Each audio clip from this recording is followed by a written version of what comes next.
Diam, diam. Sudah hak orang. Saya bilang bang, 10.000 ya. Jangan bikin peraturan parkir sembarangan. 10.000 ya. Banyaknya kendaraan motor di ibu kota membuat tempat parkir di gedung-gedung tak dapat lagi menampungnya. Tak heran jika di sepanjang jalan banyak sekali ditemukan parkir liar.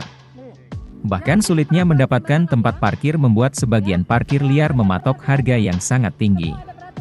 Misalnya di kawasan Ruko seberang Senayan City, Jakarta Pusat, yang menjadi lahan subur parkir liar. Selain tanpa izin, tukang parkir yang menguasai area tersebut menarik tarif yang lumayan tinggi.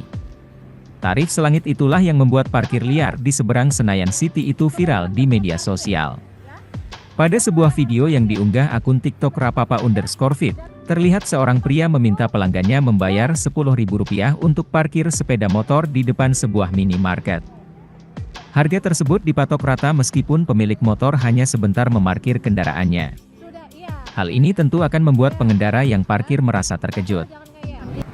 Jangan bikin peraturan parkir Nah, sembarangan. 10.000 parkir di Valimart ya. Nih. Enggak.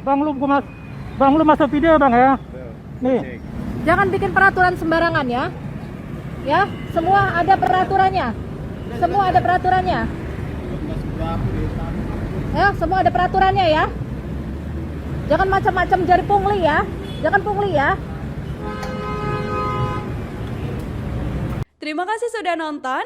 Jangan lupa like, subscribe, dan share ya.